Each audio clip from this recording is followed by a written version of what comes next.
would you say? I have to say all the right things and nice things. Well, that'll be new.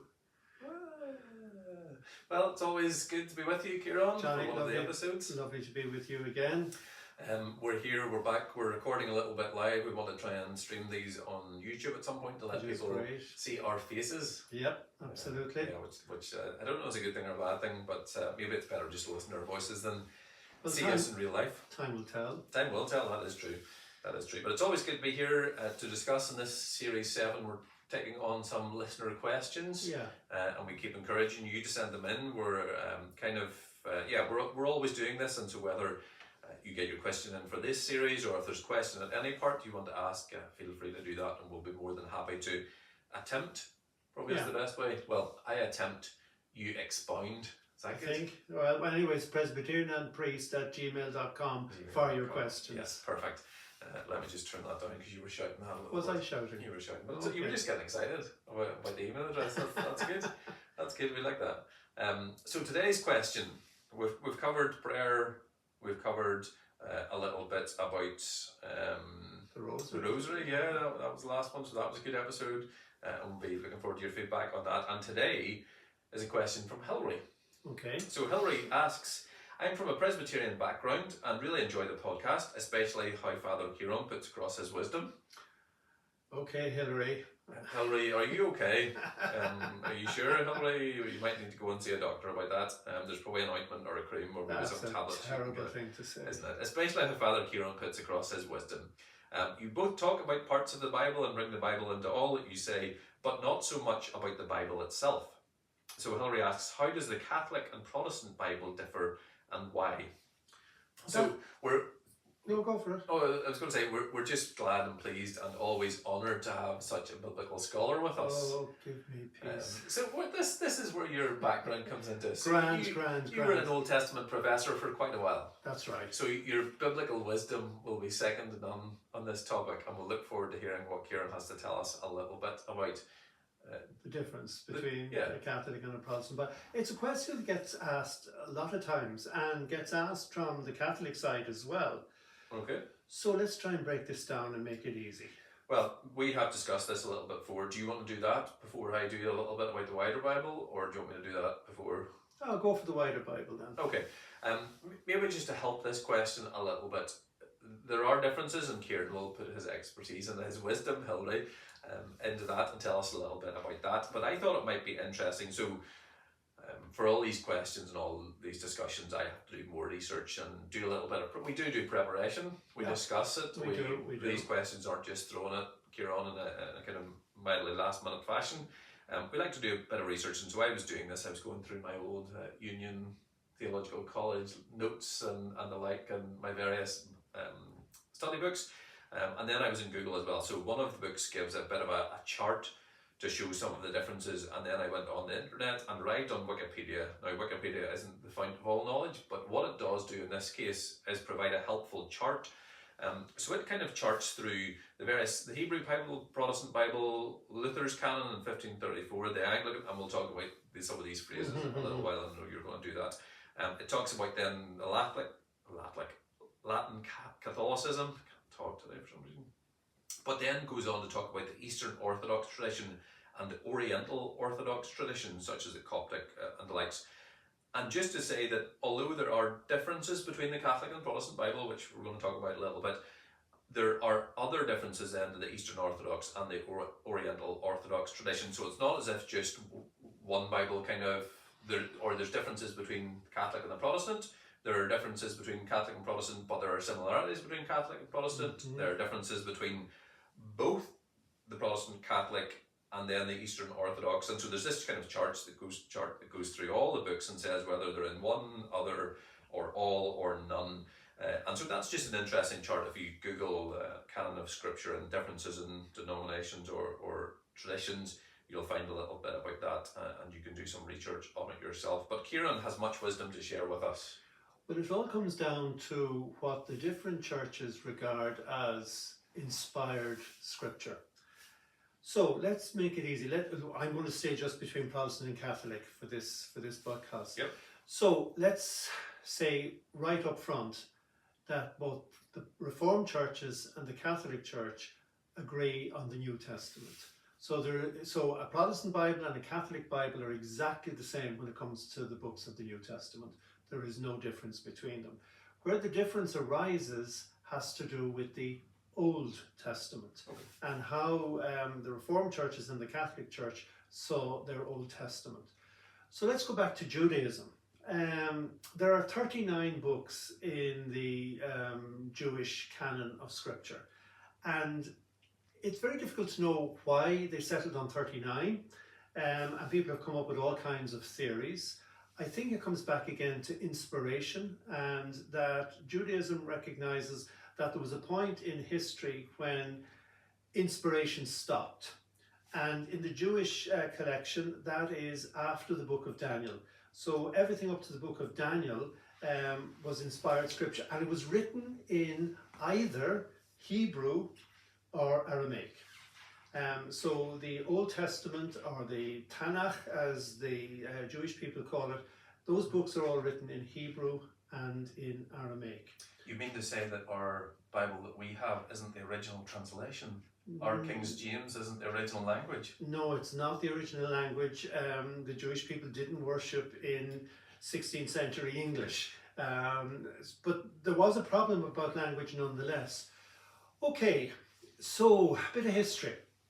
About 3 centuries before the birth of Jesus, Alexander the Great, and I'm sure you've all heard of Alexander the Great, was expanding his empire. Or you can Google it if you Or don't you know can much Google it, about yeah. That's the... So in the year, very easy to remember, 333 BC, he invaded what is today the Middle East, including what is today Israel and Palestine. And when he invaded and incorporated them into his empire, the culture changed. It became Greek. Greek speaking, Greek education, Greek architecture, Greek literature, Greek everything. And emigration started. So people were emigrating from Jerusalem to other parts of Alexander's empire. And many Jews, they emigrated to Alexandria, which is on the Nile Delta, as the Nile goes into the Mediterranean. And that became a flourishing Jewish centre. Just as a random question, is this because of kind of trade routes and all those kind of things, so people just started to move their way out, or was this trade because routes and a lot of people persecution? No, a lot of people went to Alexandria. The wealthy sent their sons there for education. So that was they had a great library there at Alexandria. It was a centre of culture and learning, and so many Jews went there to be educated, the wealthy ones, that is. So with a Jewish community in Egypt and the passage of time, Jewish people lost their ability to read and speak Hebrew because they were Greek speaking. So there was a need for a Greek translation of the Hebrew Bible. And there's a legend about how that was done, but it was done over time. So the 39 books, originally written in Hebrew and Aramaic, were now translated into Greek for these Greek-speaking Jews. But at the time of the formation of that collection, which was known as the Septuagint, 7 books were added. People thought that originally they were written only in Greek, but we now know some of them were written in Hebrew and translated into Greek, but they were added at that stage. So the Hebrew Bible, or what would become the Christian Old Testament, expanded. It had the original Hebrew books translated into Greek, plus these 7 extra.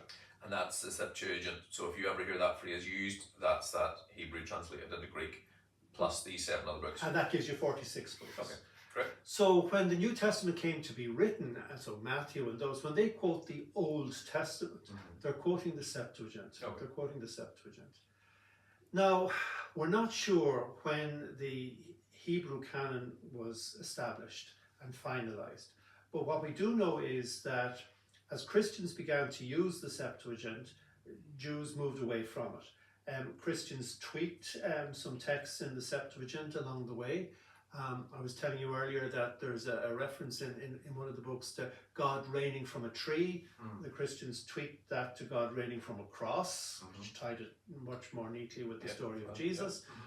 The famous text in Isaiah, where Isaiah gives a sign to the king saying, a young woman will conceive and bear a son and call him Emmanuel, Hebrew text. The Greek text got that tweaked to a virgin will conceive, bringing it closer to the stories in Matthew and Luke. So at some point along the way, Judaism said, we're not following this. We're going back to our 39 original books written in the Semitic languages, and that is what the Hebrew or what Jewish people call Tanakh, the law, the prophets, and the writings. Torah, Nevi'im, Ketuvim in Hebrew, Tanakh.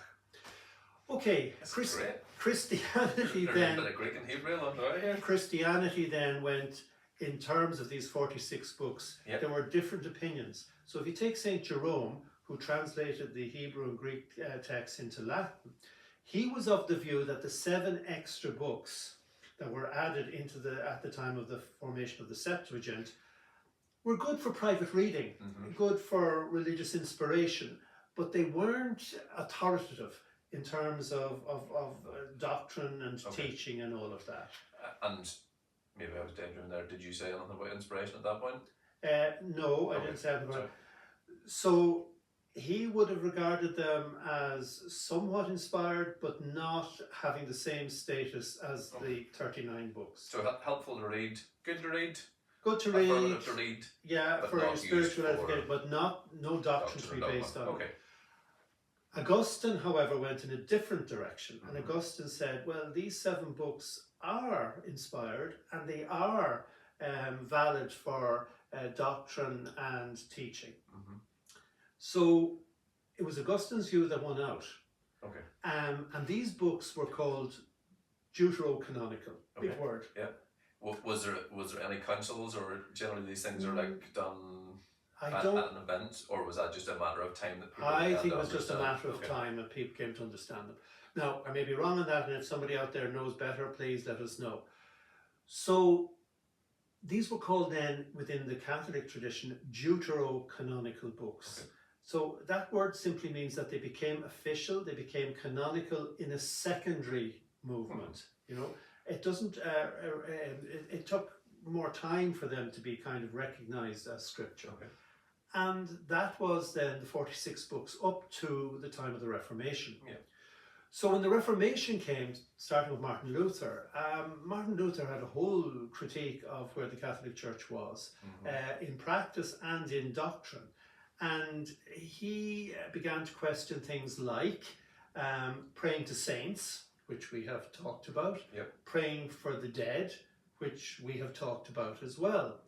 And when it was pointed out, well, go to the book of Maccabees, and there's a story in, I think it's the first book of Maccabees, where Judas Maccabeus goes out to do war against the rulers of Israel at the time. And he wins the war, but some of his troops are killed. And when they go out to gather back the bodies, they find that the troops that were killed were wearing kind of medals or talismans under their tunic dedicated to pagan gods. And there was a crisis then. What do you do about this? So he buried his soldiers, but said that they would have to pray for them so that they would obtain the resurrection from the dead. And Catholic Church was praying to saints, praying for the dead, and here was a text in the Old Testament that would seem to support this. So Martin Luther began to think, you know, we don't agree with that doctrine, the Reformed Church.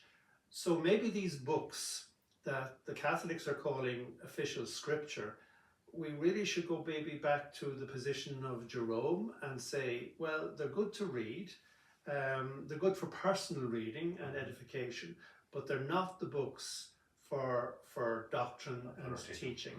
So he opted then to consider the Old Testament to be the 39 books of the Hebrew Bible, and put these other 7 books into a category called apocryphal books. And apocryphal just means hidden. So in other words, you read them privately for your own spiritual.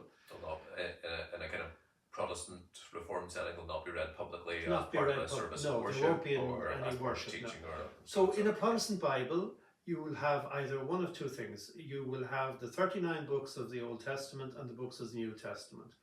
Or you might find a Protestant Bible with Apocrypha. And in that case, it follows Martin Luther's design. You have the 39 books of the Old Testament, the 7 books of the Apocrypha, and then the New Testament.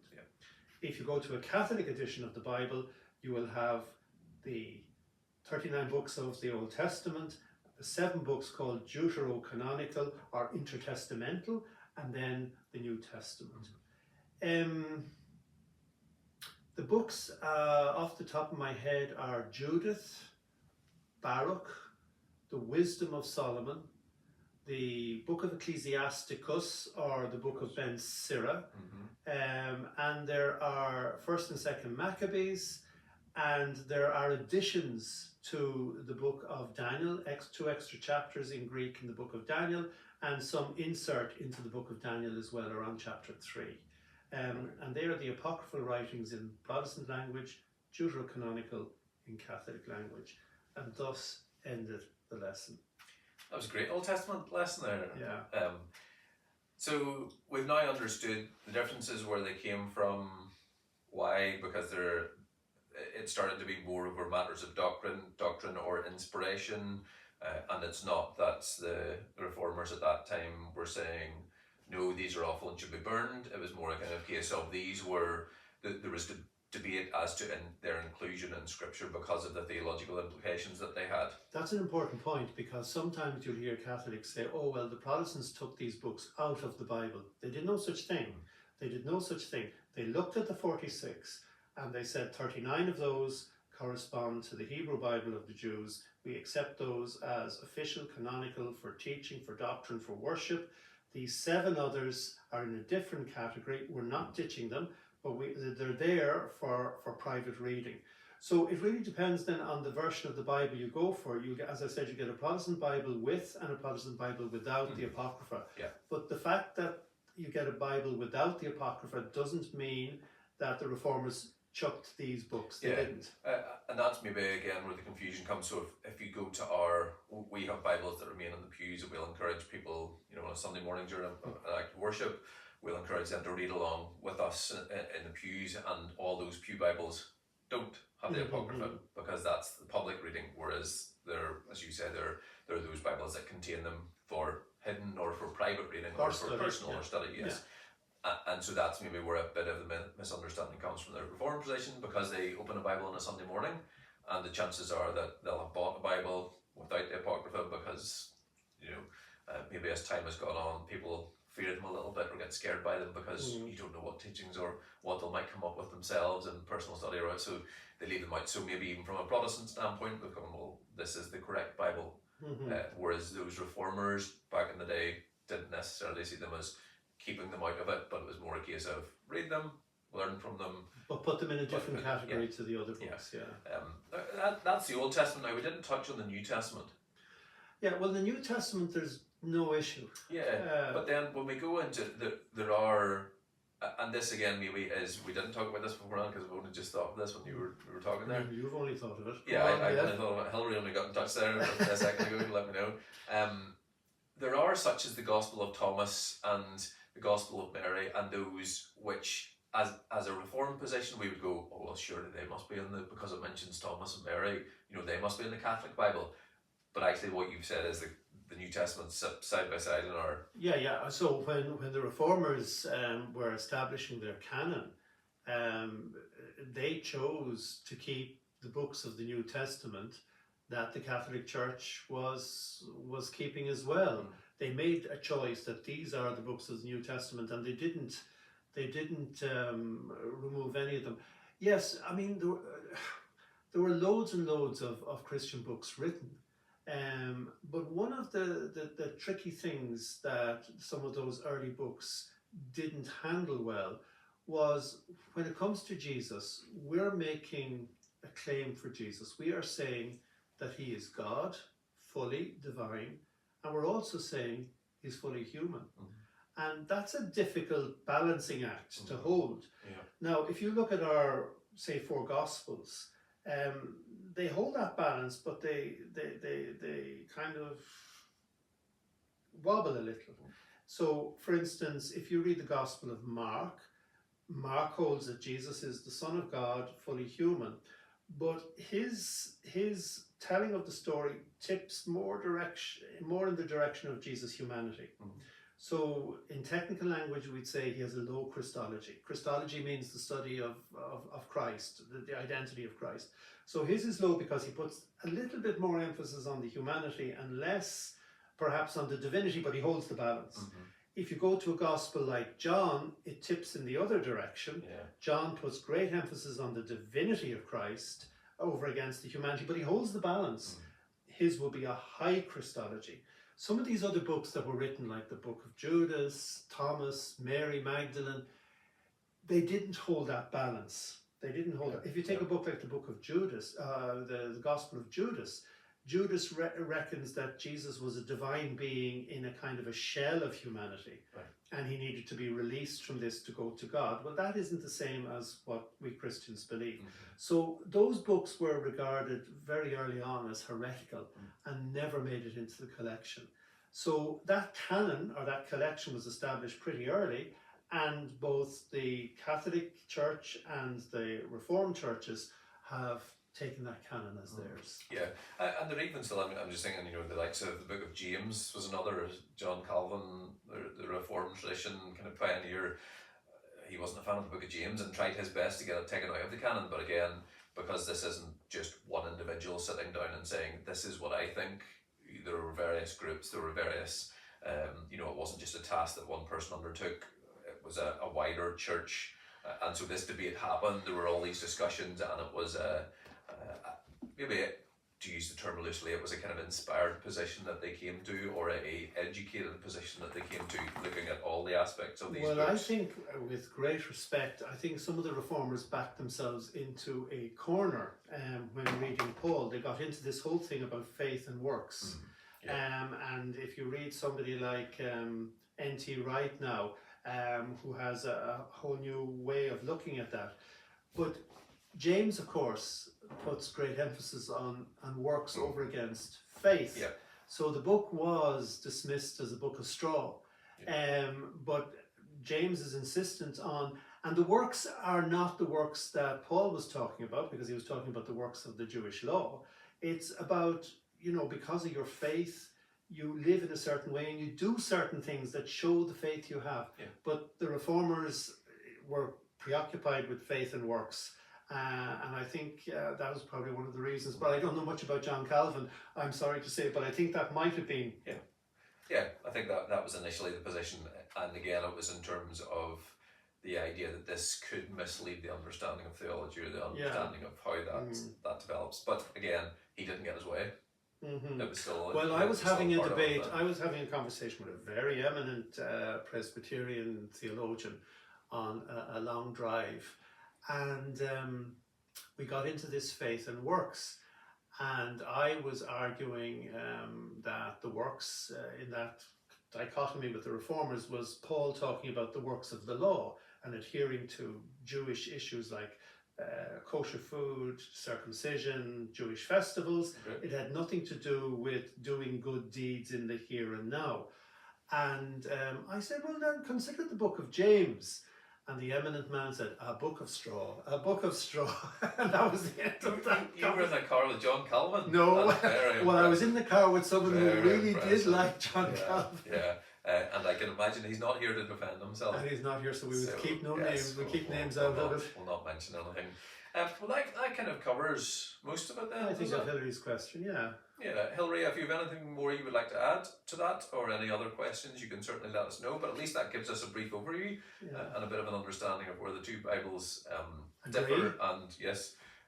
And essentially what we try to do through the podcast is find ways in which we can reflect that agreement. Well, the agreement is greater than the difference, if you think of it.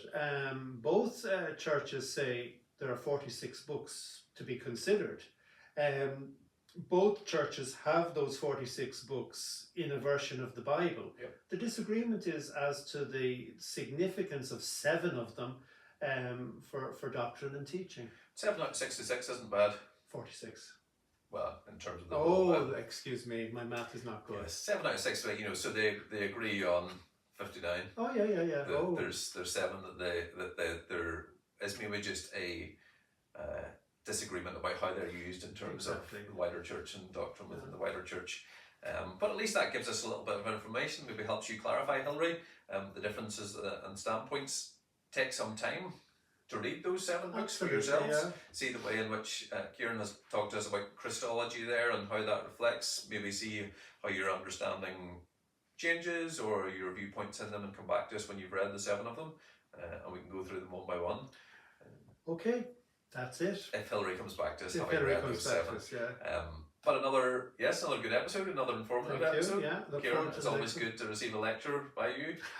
Thank you very much, Johnny. If that was what your Old Testament lectures were like back in the day, what a wonderful course it must have been. Oh, it's really back in the day now. Really back in the day.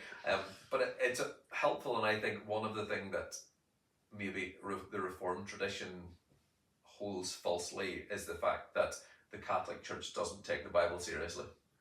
Oh, that's another day's work. Yeah, I mean, it might be worth some time talking about the use of scripture in worship. Yeah. And the 2 ways in which we do that. Yeah. So I think it's very helpful for you, because one of the things that I'm always impressed by is your knowledge and wisdom and use of scripture. And so even just to hear some of that in today's episode again is very helpful, and helps us as a Reformed tradition open our ears and our minds to what the Catholic tradition holds, and the agreement that we have in terms of our Bible in that way. So thank you. Thank you, Johnny. Great to be with you again. And if you have any questions, or you'd like to know anything more, even if you have questions that arise out of these episodes, or as you can put them in the comments, or contact us at Presbyterianandpriest@gmail.com. And I didn't shout it. You didn't shout it, you do it very well. Kieran, thank you again. Thanks, Johnny. Thank you for listening, and grace and peace. Grace and peace, everyone. That was a good one. That was grand, yeah. It is one of those ones. There's somebody walking by you. Oh yes, that's someone else who's come to get me to sign a letter. See these people who are early. What time is it now, Johnny? 20 past. Oh yeah, I'll go. That's great. Listen, I'll be in touch, and we can think about